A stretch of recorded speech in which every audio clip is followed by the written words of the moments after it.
Épisode numéro 287 du Digital pour tous. Et oui, vous écoutez ça sur vos principales plateformes de balado-diffusion. Le sujet du jour, c'est Trello. Trello, l'outil idéal pour travailler en équipe, en temps réel, gérer les tâches, tous ensemble, à partir de votre PC, de votre mobile. En mobilité aussi, ça fonctionne. On va en parler tous ensemble dans cet épisode numéro 287. Les tableaux Kanban. Est-ce que vous connaissez les tableaux Kanban? Ouais, c'est les tableaux qui utilisent des fiches Kanban. Ça permet de visualiser l'évolution des unités de travail dans un processus de production. Chaque fiche est représentée par une carte dont la position correspond à sa situation dans le processus et dont le déplacement dans le tableau correspond à son avancement. Un tableau Kanban, c'est généralement divisé en 3 sections: en attente, en cours, réalisé. Les collaborateurs déplacent chaque carte d'une section à l'autre du tableau pour représenter l'évolution de l'élément dans le projet. Très simple, cette méthode, elle a inspiré de Toyota bien entendu, elle est utilisée sur Trello. Petite définition d'ailleurs de Trello selon Wikipédia. Trello, c'est un outil de gestion de projet en ligne. Il a été lancé en septembre 2011. Il est inspiré par la méthode Kanban de Toyota. Il est basé sur une organisation des projets en planches, listant des cartes, chacune représentant des tâches. Les cartes sont assignables à des utilisateurs et sont mobiles d'une planche à l'autre, traduisant leur avancement. La version de base de Trello est gratuite, tandis qu'une formule payante permet d'obtenir des services supplémentaires. Le service est disponible en plusieurs langues. Qu'il s'agisse de gérer une équipe, apprend-on sur le site de Trello, d'écrire un scénario épique ou de faire une liste de courses, Trello est le compagnon idéal pour être actif et organisé. Avec Trello, vous pouvez créer des tableaux pour organiser toutes vos tâches, utiliser des tableaux seuls ou inviter vos collègues, vos amis, votre famille à collaborer, personnaliser les flux de travail pour différents projets, ajouter des checklists de choses à faire sur les cartes, attribuer des tâches à vos collègues et à vous-même, commenter des éléments avec vos amis. Vous pouvez joindre des fichiers de Google Drive, de Dropbox, vous pouvez importer des photos, des vidéos, vous pouvez répondre à des commentaires depuis des montres Android Wear. Waouh! Afficher des cartes et dans un affichage calendrier grâce au power-up du calendrier, travailler hors connexion. Les tableaux seront synchronisés automatiquement lorsque vous reconnecterez.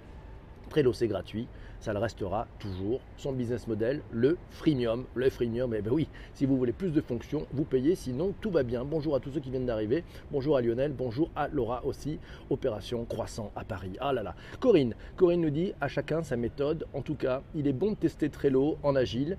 Merci Corinne, effectivement. Et c'est Mathieu qui nous dit que ça s'inspire bien sûr de la méthode Kanban de Toyota, la représentation visuelle du radiateur Kanban et des cartes, un produit qui est né d'une problématique interne chez Fog Creek, qui est le créateur, comme c'est souvent le cas, comme ça a été d'ailleurs le cas par Slack. Voilà, ça répond, Trello répond immédiatement à la question: qui fait quoi et où en sommes-nous dans un projet, dans une équipe? C'est un game changer du management visuel. Medina nous dit Trello, c'est mon joujou favori, planificateur, pense bête, to-do list, reporting express, mini mind map, storyboard.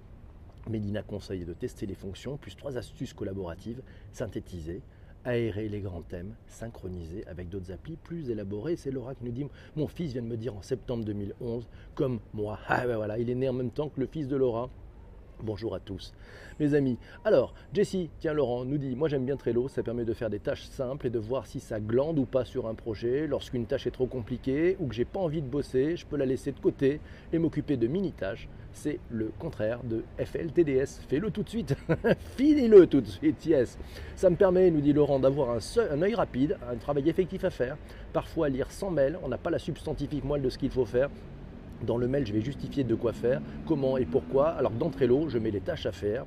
Et Isabelle nous dit: ça permet de bosser en équipe avec des extérieurs. J'ai des projets, nous signale Isabelle, dans lesquels des commentaires permettent d'échanger, d'avancer. Ça évite un Slack. Et Laurent vous dit: yes, ça n'empêche pas d'avoir un Slack pour avancer sur les discussions de fond, tout à fait. C'est une super application, nous dit Marc. Il y a aussi des options payantes, c'est clair. Merci Cécile qui nous dit qu'elle utilise Trello, mais elle a du mal à y mettre son équipe, qui trouve que 1, ça fait un outil de plus. 2, pas fait pour la gestion de projet avec nombreuses tâches et sous-tâches et deadlines assorties. Bref, troisièmement, son équipe lui dit que c'est pas forcément envie de voir la liste de to-do dans laquelle le manager met son nez. Et c'est pareil pour Isabelle. Ah ouais, mais c'est peut-être pas une question d'outils finalement. peut-être une question de management et d'état d'esprit de cette équipe. Ben non, c'est Isabelle qui nous dit du coup sur les petits projets uniques ça suffit bien, et Jessie nous dit d'ailleurs sous toutes les tâches qui sont dans la colonne en cours, c'est ce qu'il y a, il faut qu'il y ait quelqu'un qui s'en occupe. C'est pour ça que sur Trello vous pouvez mettre le visage de la personne, et quand une personne décide de prendre une tâche de la to-do list, eh ben ça lui permet effectivement d'afficher que c'est elle qui est en charge. Et oui, généralement moi je préfère les tâches où il n'y a qu'une personne, qu'une tête dessus, comme ça c'est beaucoup plus facile, on sait qui l'a fait, et puis il y a une petite récompense quand la carte est bougée de la partie qui est en cours à la partie c'est fait, il y a une petite récompense visuelle. C'est pour ça que c'est très important, merci Shadia pour ce retweet, d'avoir un outil extrêmement ergonomique où l'interface utilisateur est soignée. Quand il y a trop de cartes en doing et zéro en done, qu'il faut s'inquiéter, nous dit Sarah. Et oui, et c'est Lionel qui nous dit qu'il ne faut pas négliger le travail d'animation pour rendre l'espace vivant. Et oui, et puis de temps en temps, il ne faut pas hésiter aussi à faire un petit peu un nettoyage de son Kanban. Et oui, un petit peu de jardinage, ça peut être pas mal aussi. Et c'est Lionel qui nous dit qu'il ne faut pas... non, c'est Maxime qui nous dit bonjour depuis le TGV entre Metz et Paris. Voilà, c'est du réel, c'est du temps réel. Merci beaucoup. Laurent nous dit qu'il crée une colonne sprint pour lorsqu'il y a des tâches qui sont urgentes et qui pourraient bloquer une autre tâche. Si pas le contenu, tu peux faire l'arborescence d'un site par exemple et rubriquer correctement les accès au contenu qui va dépendre de la volumétrie. Et oui, Trello est très vivant, c'est Delphine qui l'utilise avec ses clients et il valide dans le Trello les différentes étapes. Bien vu Corinne, bien vu Delphine, bonne utilisation. C'est Masclip qui nous dit nous commençons à utiliser Task en interne. Oui, Task c'est l'outil de Microsoft qui s'intègre dans Teams et c'est vraiment bien en mode projet pour la répartition des tâches. Nous entrons dans une ère de collaboratif, de transparence et ce type d'outil va devenir de plus en plus utilisé. Si vous avez peur, c'est numéro 27 qui nous le dit, de la visibilité de votre boss, peut-être faut-il s'interroger sur vos méthodes de travail. Sont-elles toujours adaptées avec le temps à votre organisation ou le fruit de votre propre matière de fonctionner? Sinon, peut-être qu'il faut changer de boss et c'est peut-être pour ça aussi. On a le boss qu'on mérite, comme dirait l'autre, c'est ça. Isabelle nous dit en revanche, pour le faire adopter par mon équipe, ce n'est pas simple. Certains ont peur d'être fliqués car des deadlines sont visibles et le fait que tout soit visible par toute l'équipe les gêne. La transformation numérique est progressive, nous signale Isabelle, et c'est Massio qui nous dit le flicage, la visibilité. C'est un intéressant sujet à la réflexion qui va bien au-delà de l'outil lui-même. N'oublions pas que les outils ont été adoptés à la base par des développeurs dans le cadre de développement de logiciels et de services. Ça donne de la transparence au projet, nous signale Corinne, et c'est ça la bonne nouvelle. Le match autonomie versus visibilité selon numéro 27 se joue tous les jours dans toutes les équipes du monde et Trello et Atlassian en général permettent de les réconcilier à merveille. As far I am concerned, yes, j'avoue que c'est pas simple en équipe car tout le monde n'est pas si rigoureux pour le mettre à jour. Et oui, il faut le penser à le mettre à jour. C'est Romain Perrotin qui nous le dit sur Twitter. J'ai amené mon équipe à l'utiliser pour la gestion de certains projets, encore un peu brouillon et pas exploité à ses pleines capacités, mais c'est adopté de tous. Ça me fait penser d'ailleurs à mon ami Bruno, qui s'il écoute ce replay, parce qu'il écoute le replay sur Spotify, ouais, il a proposé à son équipe Trello et il a été extrêmement surpris par l'engouement immédiat et l'adoption immédiate de ses équipes sur cet outil. Ça, c'est fantastique, effectivement. Cas d'usage, c'est Henri qui dit, un collègue me l'a montré pour la première fois hier. Coïncidence, ai-je tort de penser que les meilleurs outils sont ceux qui sont intégrés Office 365, en l'occurrence Planner et non Trello, avec une liste SharePoint et non Smartsheet, ou faut-il qu'il y ait une sacrée valeur ajoutée Isabelle nous dit c'est pareil, sauf que tout le monde n'est pas sous Office 365. Pour les projets avec des extérieurs, ça marche extrêmement bien. L'ami Trello. Ouais, c'est Massio qui nous dit, je crois que Office 365 Tools, Teams, Planner, c'est pas la même philosophie que pour Trello, ni même Slack ou encore Miro. Ce sont des outils avec une culture start-up, avec l'idéologie du monde des start-up. C'est pas le cas de tous les produits Microsoft. Et c'est effectivement Nora qui nous dit, je l'utilise depuis 2015. Oh là là.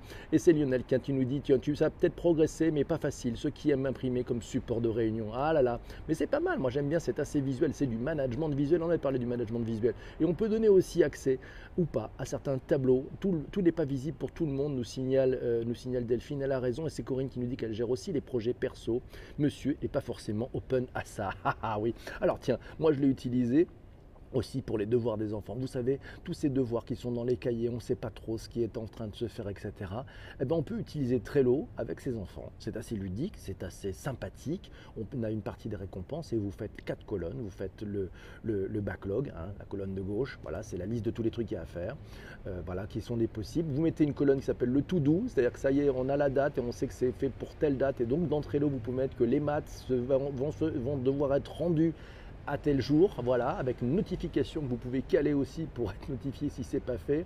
Et puis quand votre enfant attaque, ben, il déplace une carte, admettons les maths ou l'histoire, dans la colonne en cours, voilà, et puis quand il a fini, il le déplace, machin, et vous allez voir la satisfaction, d'abord d'un point de vue visuel, c'est extrêmement sympa, parce qu'il a une vision extrêmement parfaite de tout ce qui lui reste à faire, et donc ça permet aussi, quand les choses sont faites, de libérer le temps d'esprit. C'est une excellente idée. Et oui, merci beaucoup Lionel, à utiliser avec vos enfants, vous allez voir, ça va leur permettre d'être moins perdus, et puis ras-le-bol de ce cahier où tout est perdu. Bon, alors c'est vrai qu'avec Pronote, on arrive à voir des choses, mais là, il n'y a pas d'ordonnancement, alors qu'avec un Trello, vous pouvez amener une dynamique et surtout un partage, un travail avec vos enfants à adopter. Merci PPC, nous dit Corinne, merci. Et c'est Corinne qui nous dit lycée, projet bac, STI pour qu'ils voient que leur binôme bosse. Eh oui, c'est une bonne idée Christine, bien vu.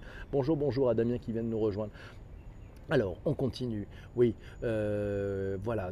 Alors, tiens, les produits qui ont une âme. Il faut penser à ces produits qui ont une âme. Et Trello est un produit qui a une âme. Si vous n'avez pas compris, les startups, elles savent tirer la quintessence de ces outils pour transformer leur business. Et c'est vrai qu'en termes d'usage, si on compare entre Teams, par exemple, ou entre Planner, par exemple, et Trello, eh ben, Trello est un peu plus sexy. Ouais, Trello, parce que c'est un peu plus visuel, c'est un peu plus souple, c'est un peu mieux pensé. Normal, ils ne font que ça et ils le font extrêmement bien.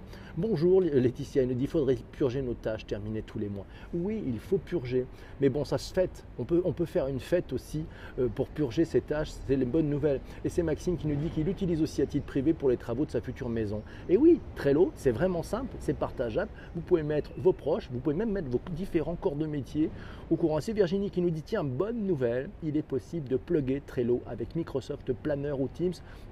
Grâce aux power-ups qui existent, les tâches, les cards s'intègrent directement dans le planning, pas besoin de les copier 2 fois, c'est plutôt pas mal. Alors ça veut dire par contre, si vous êtes sur les power-ups de ce niveau-là, ben vous avez pris la version payante de Trello. C'est Isabelle qui nous dit chez nous, c'est Asana, 250 collaborateurs, des milliers de clients accompagnés en marketing digital et inbound marketing avec un objectif de diminution des mails au strict minimum pour 2020. Le prérequis, une vraie réflexion en amont pour organiser et puis surtout de la rigueur. Isabelle nous dit qu'elle va faire écouter à son équipe. Bonjour à l'équipe d'Isabelle qui écoute ce replay. Voilà, presque la même remarque, nous dit Damien. Mettre son Trello à jour, c'est du FLTDS. Oui, faites-le tout de suite. Mettre son travail, c'est très important. Un Trello mis à jour, c'est un Trello qui est conçu pour les autres. Oui, qui accueille les autres dans un environnement qui est propre, qui est net, qui marche bien. Et ça vous fait plaisir. Avouez, quand vous accueillez des gens chez vous, vous aimez que ça soit rangé, pas le foutoir. Ben, un Trello, c'est pareil. C'est du respect aussi. Je pense que c'est un savoir-être pour les collaborateurs qui sont avec vous et qui travaillent ensemble. C'est Sandrine qui nous dit Trello ou Asana. Dans les deux cas, il faut bien penser son organisation en amont pour travailler en équipe et suivre correctement les différentes tâches et leurs étapes. Maxime nous dit, tiens, problème, ces super outils ne font pas tout, donc on en utilise plusieurs et c'est pas facile pour la team. Oui, je pense qu'il faut faire en sorte que la team ait le choix de ces outils. Ouais, il ne faut pas les multiplier, c'est à la team, il ne faut pas les imposer. Quand je prenais l'exemple de Bruno a proposé cet outil et la team s'en est emparée parce qu'en fait c'est venu résoudre un des problèmes. C'est un problème de communication et d'échange et de partage et de temps réel et de savoir qui on en est où, qui fait quoi. Et ça va enlever beaucoup de friction. Il faut le regarder tous les jours pour que ça soit utile. Ah oui, Isabelle a raison. C'est un truc à regarder tous les jours. C'est bien du management visuel. J'espère que cet épisode vous a intéressé. On a parlé de Trello, un outil idéal pour travailler en équipe, en temps réel, pour savoir et pour connaître la réponse à cette belle question. Est-ce un outil idéal? Ma recommandation, testez-le, c'est gratuit, vous verrez bien si vous êtes très content. Voilà. Et donc c'est Corinne qui dit oui, on est tous différents, on fonctionne donc avec des méthodes différentes. Trello, c'est aussi automatisable, nous dit Damien avec IFTTT. Imaginons donc tous les usages possibles. Et le mot de la fin, la conclusion, revient à Christian qui nous dit qu'on sait d'un coup d'œil où chacun en est. Et c'est ça qui reste. Voilà. Merci mes amis. À très très vite pour un prochain épisode en replay. Ciao ciao.